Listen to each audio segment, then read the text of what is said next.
Mrs. North, starring Barbara Britton and Richard Denning.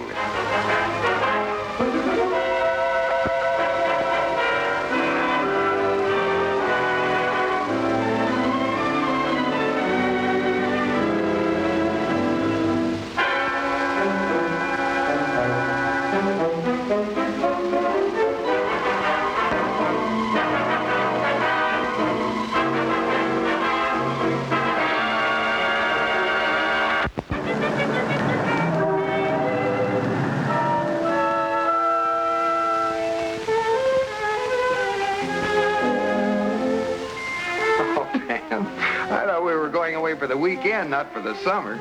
You told me to look my most attractive. For that, I need clothes. Oh, nonsense. Randolph Summers would love you in a sunsuit. Doesn't seem quite proper to me using your wife to entice another man. My dear Pam, Randolph Summers is a best-selling novelist. I am a publisher who likes to publish best-selling novelists. Now, all I want you to do is to be charming to him and entertain his wife while I try to sign him up. I'll show her my card tricks. Well, I wouldn't call that entertainment. Oh, Pam, you don't really need all this junk, do you? We'll only be there 2 days, and we're the only guests. You use your weapons, I'll use mine. You know, darling, I'm rather looking forward to a peaceful weekend in the country. When has it ever been peaceful with you around? Oh! See what I mean?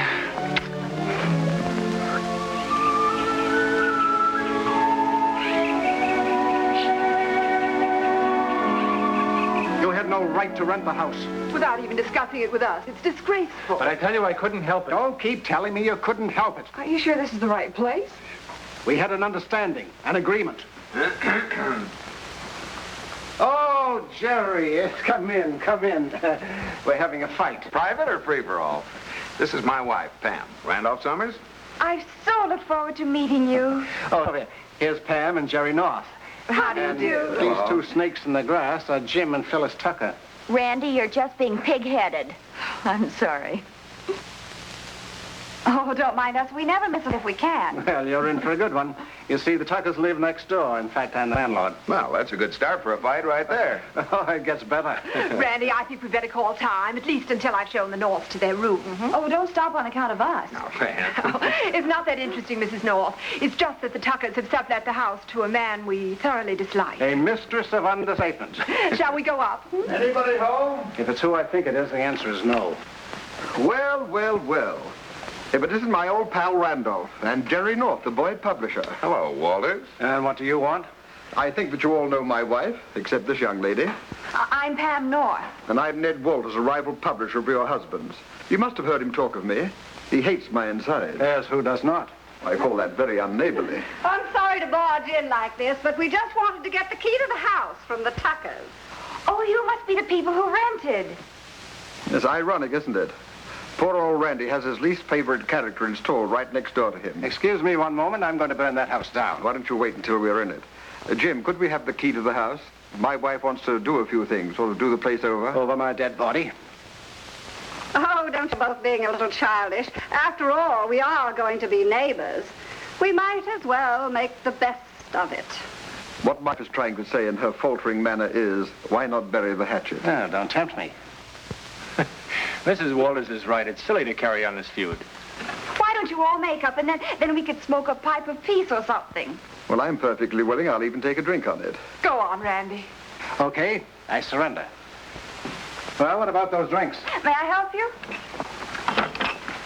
What's everyone going to have? Scotch on the rocks for me. I seldom take a drink, but since this is such a joyous reunion, make mine bourbon on the rocks. I'm in the publishing business, too, Mr. North. Oh, is that so? What firm? Jim is my editorial assistant. I'm sending him to London to open up a branch. At least that's what he thinks. Actually, I'm getting him out of the country so that I can live in his house. Why, Phyllis, you get more like your father every day. Phyllis's father was the head of our firm until he got old and weak. You mean until you became too strong? Phyllis, you shouldn't talk to your husband's boss like that. Here you are, dear.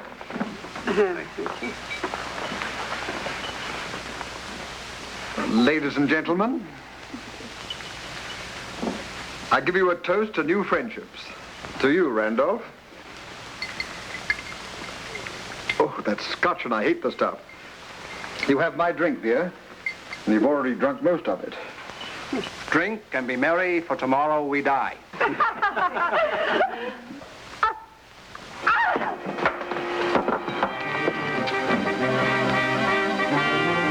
She's dead. A very appropriate toast. As sheriff, I warn you that none of you may leave the county until after the inquest. But surely there's no reason to keep me here. I'm sorry, Mr. Walters. That goes for everyone. You certainly should want to help clear up your wife's murder. Take my advice. Stop looking for my wife's murderer and start looking for my murderer. Just what do you mean by that? The poison was put in the drink intended for me. The bourbon on the rocks, not the scotch which my wife ordered. Do you suspect anyone who might have a motive to kill you? I suspect everyone in this room, with the exception of yourself and Mrs. North. Oh, that's very generous of you. If I'd wanted to kill you, Walters, I would have done it 2 years ago, and... Go on, Mr. Summers. What were you going to say? I'll say it for him. He thinks his wife and I were in love. Of course, it's perfectly ridiculous. Ridiculous but true. Sylvia.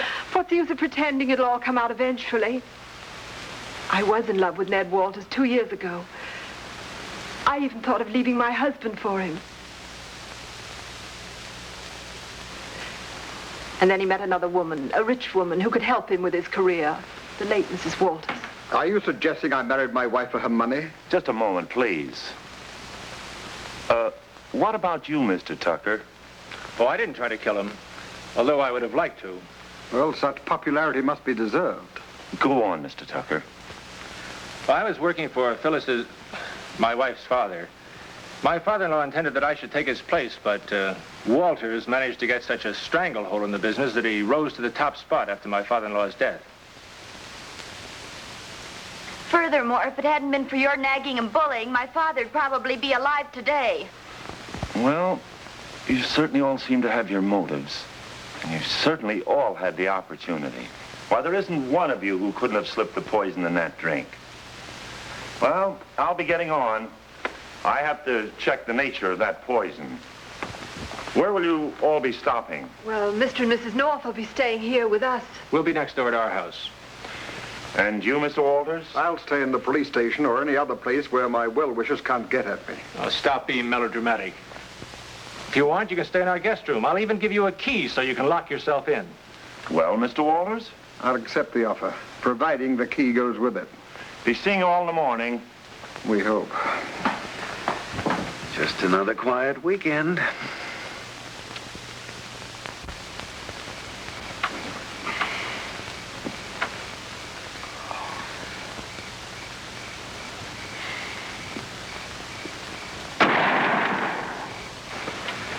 Jerry, What you want? I think I heard a shot. It sounded like it came from the Tucker house.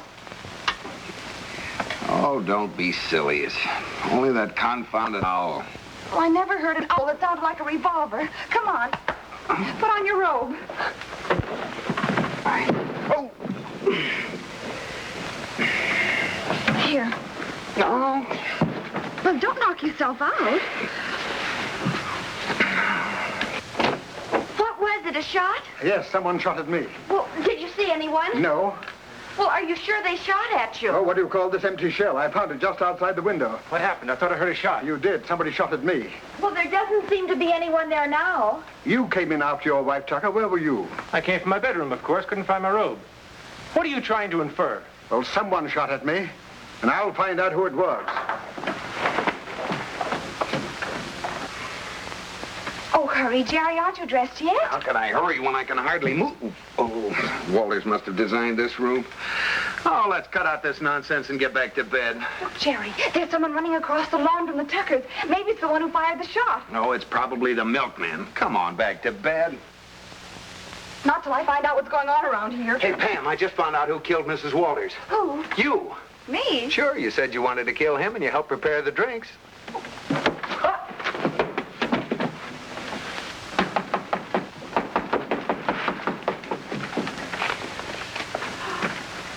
Ned Walters, what are you doing here at this hour? Where's your husband? Why, he's upstairs asleep, of course. That I'd like to see for myself. You'll do nothing of the kind. I fully realize what you've been through tonight, but other people deserve consideration, too. How long has he been asleep? Well, I don't know exactly. He came to bed shortly after I did.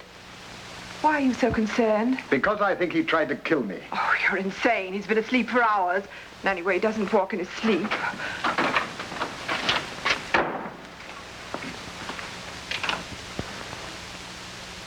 Well, I've written this scene many, many times, but suddenly I can't seem to remember the dialogue.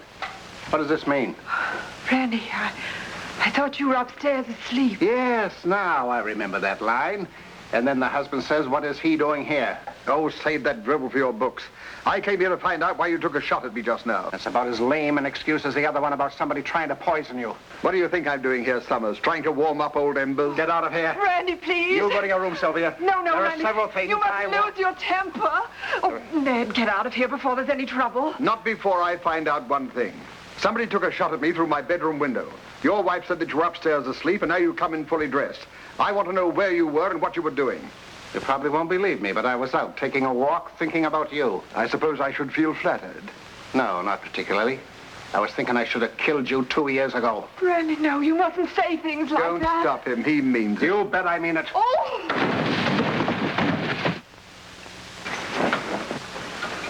Mrs. North, what's happened? I came down for a glass of cookie and milk. Oh, Pam. Pam, are you all right? Oh, gosh, I thought you'd broken your neck. Oh, come now, North. We can't have everything. I bumped my head. Let's hope it knocked a little sense into it. And I prescribed the same thing for you.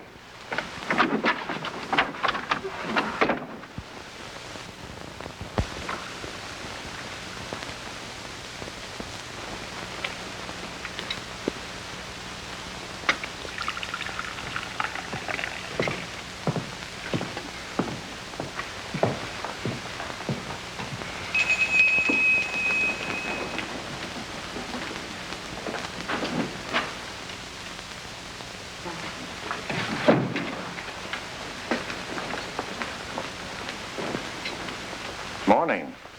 Oh, good morning, Sheriff. Any news? Only about the poison. It was analyzed as curifine. Never heard of it. It's a rather rare compound, used mostly in painting fabrics. Fabrics? Well, that's strange. What is? Mrs. Walters was a decorator. Her specialty was hand-colored fabrics. But Mrs. Walters is dead. Do you think she used it to kill herself? Or her husband? Well, I don't understand. I do. She put the poison in her husband's drink, and the drinks got shifted around. Well, but it was Walters who did the shifting. She must have known her own glass was poisoned. Maybe she was afraid. Afraid to reveal that she'd put the poison in his drink, and so she drank it herself rather than confess to the murder. Oh, she'd have found some excuse, dropped the glass or spilled it rather than drink the poison and kill herself. Someone's always spoiling my theories. Especially when they're wrong. I'm not so sure I'm wrong. Isn't it possible that having planned Walter's murder and seeing it fail, she preferred to do away with herself rather than go on living with him? I know I would. Well, I'm glad you warned me. Forewarned is forearmed. Well, thank heaven I don't write detective stories. Well, Sheriff, what do you think of this? A shell from a .45. What's this all about? Somebody shot at me through my bedroom window last night. A bad marksman, or I wouldn't be here to tell the tale. I told you, you and your owl. Could you tell whether it was a man or a woman? I was asleep, and by the time I got to the window, there was no one in sight. Well, I'll go and have a look. By the way, Mr. Walters, how did you happen to have your window open? I thought you were afraid of another attempt on your life. I'm also afraid of being suffocated. You know what these farm guest rooms are. Oh, they certainly are. Some of them. I want you all to stay close until I get back. Oh, Sheriff, would you like me to go with you? He would not. Well, Mr. Walters, it looks as if you're running out of suspects. On the contrary, any one of you here might have shot me. And I know at least one of you that has a gun. If I had taken a shot at you, believe me, I wouldn't have missed. Well, that does squelch my theory. And what was that, Mrs. North? Oh, nothing, just a theory. I think you owe it to me to tell me anything that might help solve my wife's murder. Go ahead, Pam. You put your foot in it. Get it out. Well, I thought... Well, you see, the sheriff found out that the poison was curifine. Curifine? It's used in painting fabrics, and I thought that maybe your wife was trying to get you and got herself. Very clever, Mrs. North, but the motive is missing. Why should my wife want to kill me? After a year and a half of being married to you, why not?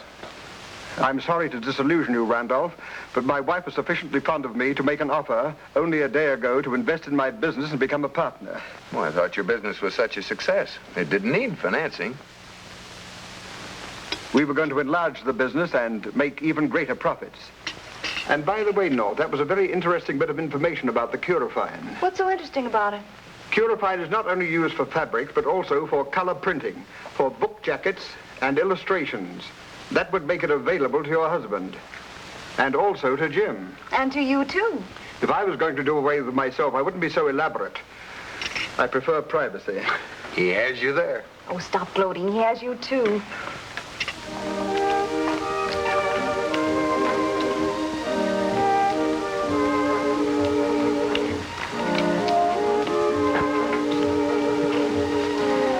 How can you play cards at a time like this? I like cards.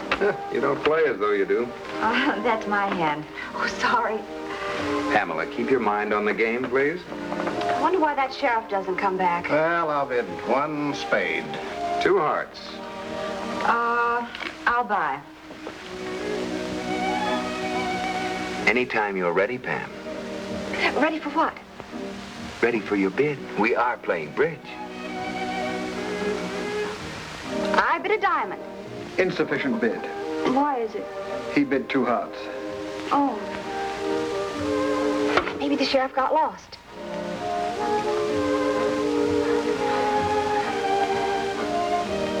Could I review the bidding? That does it. I'm tired of playing cards. I'm going to get some fresh air. Here, you take my hand. No, thank you. You mustn't spoil the game. The bid is 1 diamond. Very well, just 1 rubber. Pam, don't leave the county. Remember what the sheriff said. I'm just going to exercise the dogs. Whose dogs? Mine.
The one thing that really puzzles me is the slipper. Well, what's so suspicious about a man coming into his room and looking for his slippers? Nothing. But why should he pick them up, drop one, and put the other on the table? There's only one answer to that. He was hiding something in it. Pam, don't you think we'd better get down there and join the others? Oh, Jerry, we mustn't go down until we're sure the others are there. This is going to be a very important experiment, and we mustn't make any mistakes. That's all. What's I think I hear the clink of glasses. Hey, we'd better get down there before we miss something. Well, come on. You smell awfully good, Sheriff.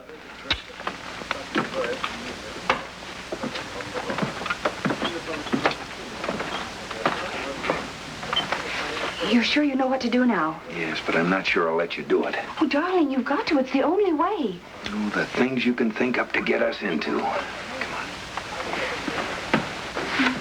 Well, we'd given you up for lost.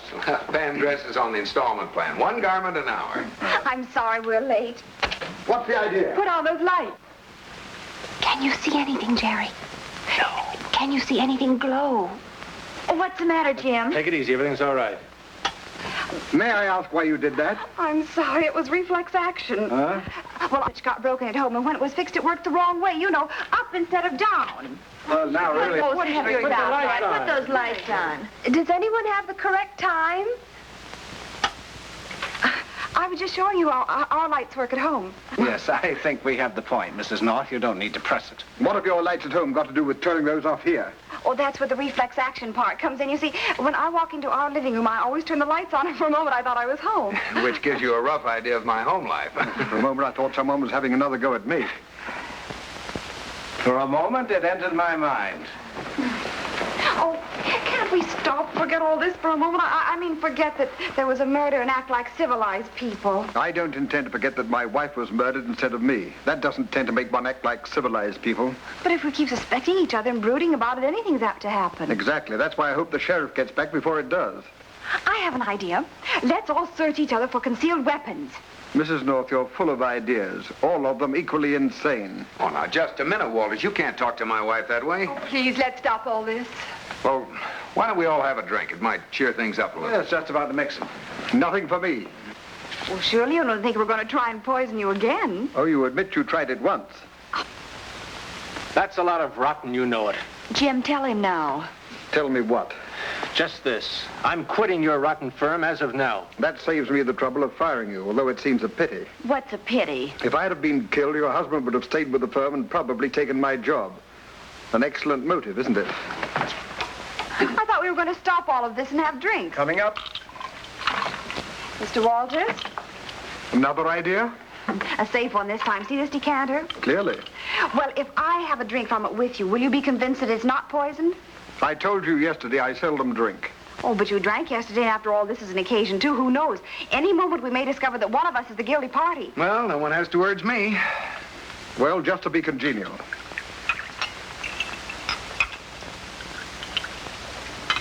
See? Nothing up my sleeve or even in my glass except liquor.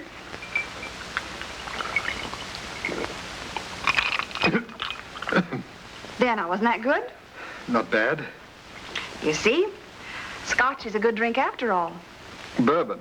Oh, no, you just had a drink of scotch. Bourbon, it says so on the decanter. We switched them earlier this evening when no one was downstairs. What is this? Very simple, Randy. Yesterday, just before Mrs. Walters died, Mr. Walters said he couldn't stand scotch. In fact, he shifted drinks with his wife. Well, he just drank a whole glass of scotch and admitted he liked it. What have you got to say to that, Walters? Well, you're a fine bunch of amateur detectives.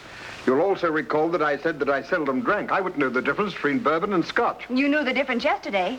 And by the way, slipper, who has the slipper? What do you mean by that? Well, I hope you don't mind, but I was under your bed when you were groping for your slipper. You left one on the table in your room. What was in it, Mr. Walters? The poison? Are you implying... Hold this. Jerry, grab him. The watch. What's going on here? Here's your murderer. And here's the Curify. It was planted on me. I think not. I've done some checking, Walters. You insured your wife's life for $100,000 just last month. That's the money you were after. I might have known it. This is an outrage. I demand to see my lawyer. You can get in touch with him from the jail. By the way, Mrs. North, how did you know? Oh, it was so simple. You see, I was under his bed. What? Don't interrupt. I went out to get a breath of fresh air, and while I was under his bed, he reached in for his slippers, and I saw his watch. It glowed, so I knew that whoever had a glowing watch must be after the poison, and had to be the murderer. Why, he even shot a bullet into his own wall so that we'd be suspected. Would you mind repeating that? Certainly. You see, I went out to get a breath of fresh air. Oh, no! Oh, darling.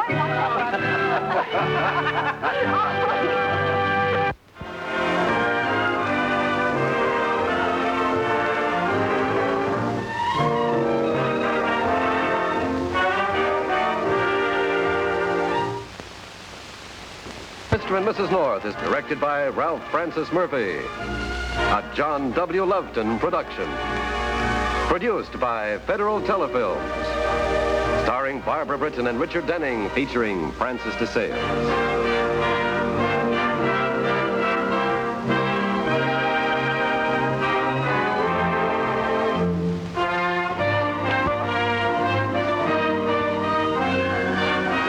Film presentation.